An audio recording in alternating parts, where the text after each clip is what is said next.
Parsaht Korach tells one of the most explosive stories in the Tanakh.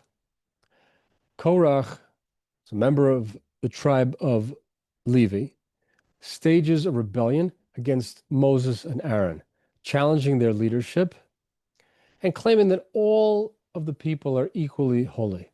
As the verse states, "You take too much upon yourselves, for all the congregation are holy, every one of them, and the Lord is among them. Why then do you exalt yourselves over the assembly of the Lord?" That's in Numbers chapter 16, verse 3. Why then do you exalt yourselves? What begins as a protest for equality turns into a mutiny. The earth opens its mouth and swallows Korach and his followers alive. This story raises deep questions about authority, holiness, ambition, and sincerity.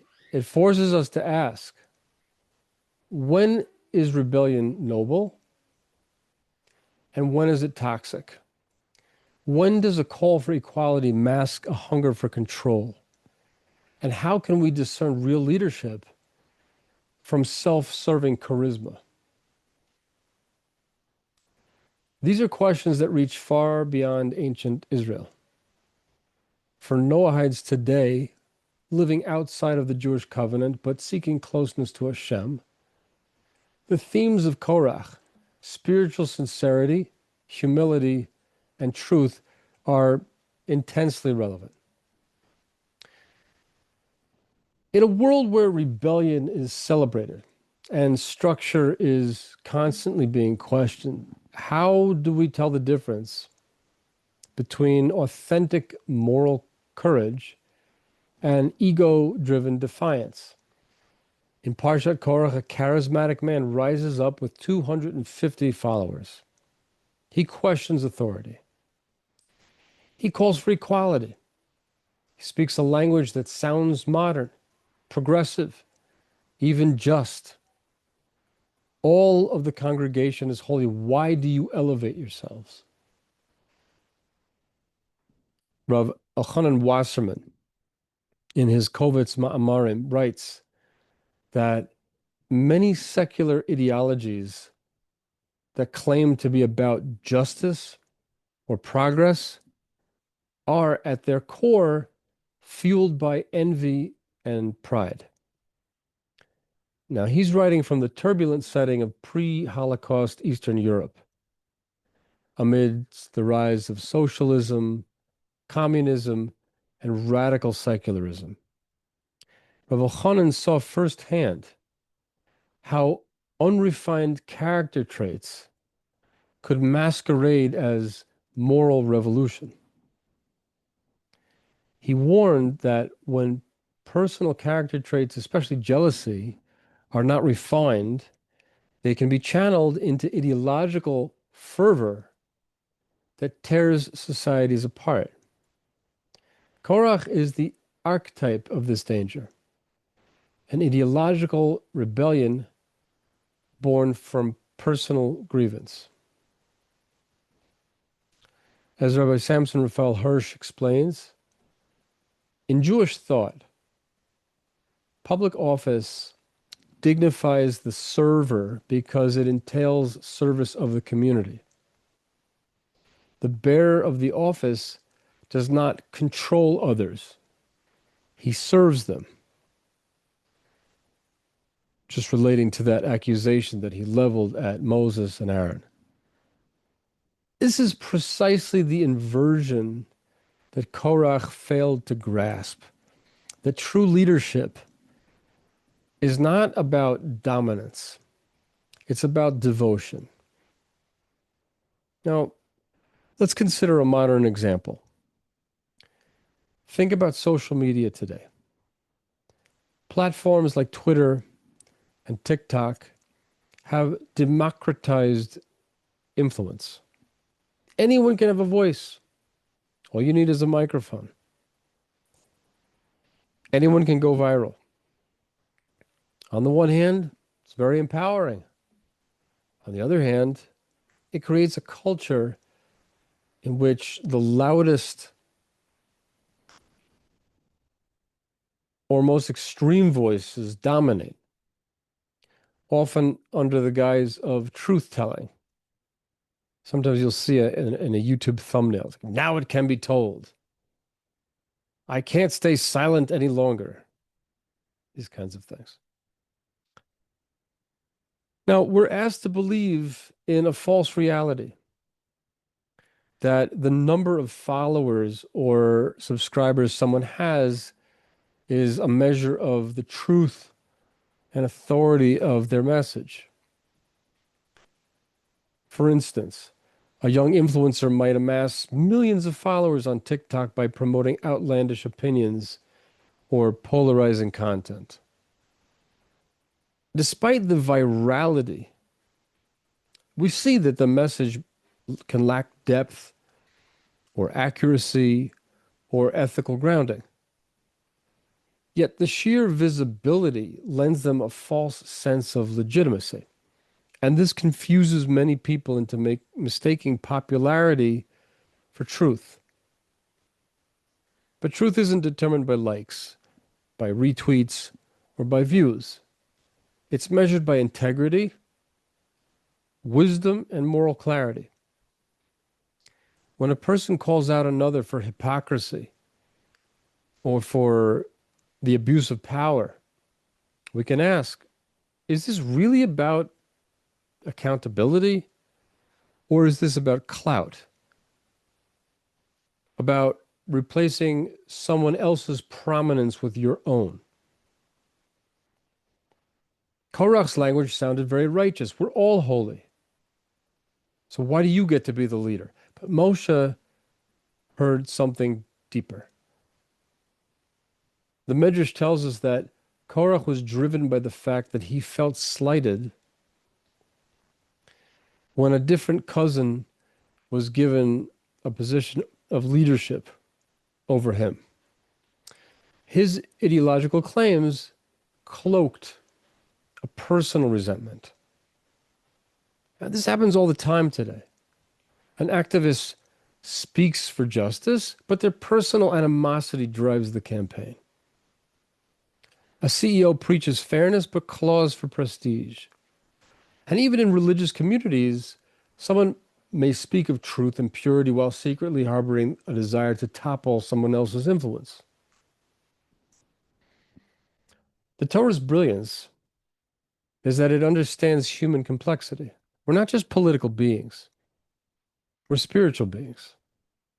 Our actions, even the most public, have to be weighed on the scale of humility, truth, and inner clarity.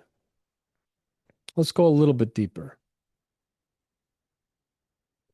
Korach's challenge was not only against Moses, it was against the very notion of designated spiritual roles. He wanted everything flattened. No more leaders, no more Kohanim, no more hierarchy. It's all the same. We all have equal access to God.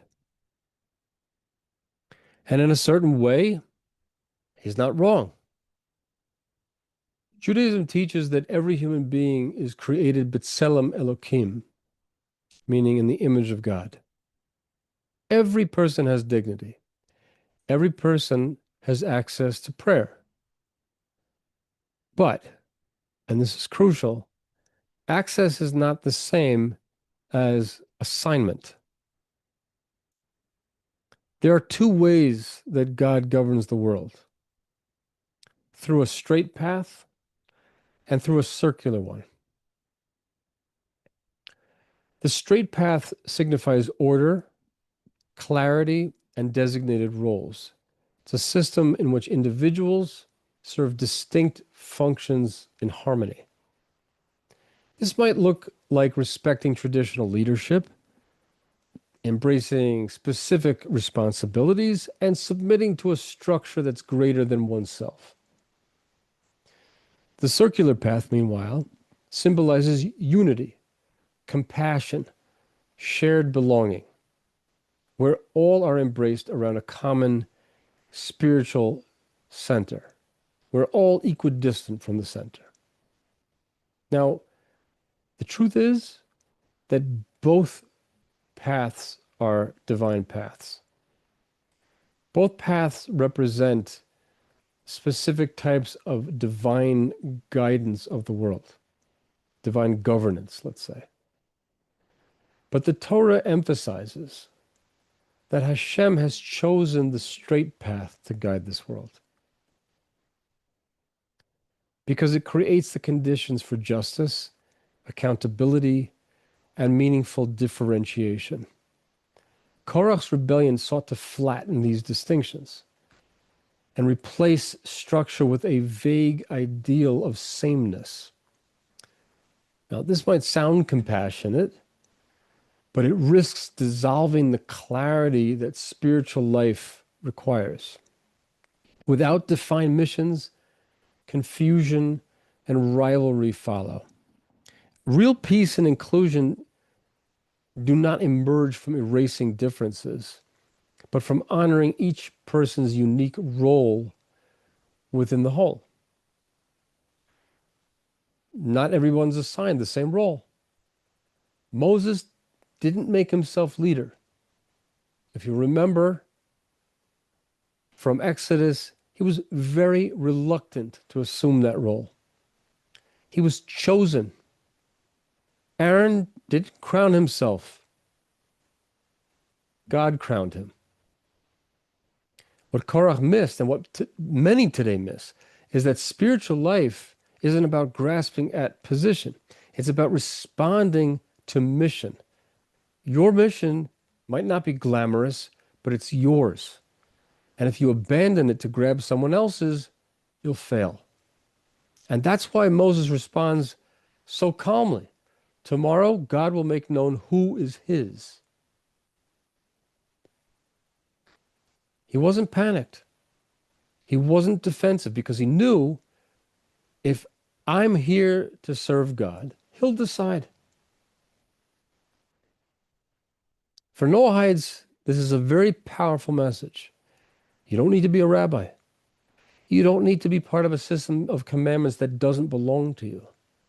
But you do have a mission. You have a powerful mission. And no one else can live it for you. As Viktor Frankl put it, man does not simply invent his mission, he detects it. And this speaks to the Torah's vision of spiritual life, where our purpose is not something that we craft in order to gain recognition or status, but something that we uncover through service and humility. Just like Moses, we're called to align ourselves with a higher will rather than elevating ourselves above others. Just like Moses, we're summoned. We're not self-appointed. We listen for the call that is uniquely ours, rather than chasing roles that were never meant for us.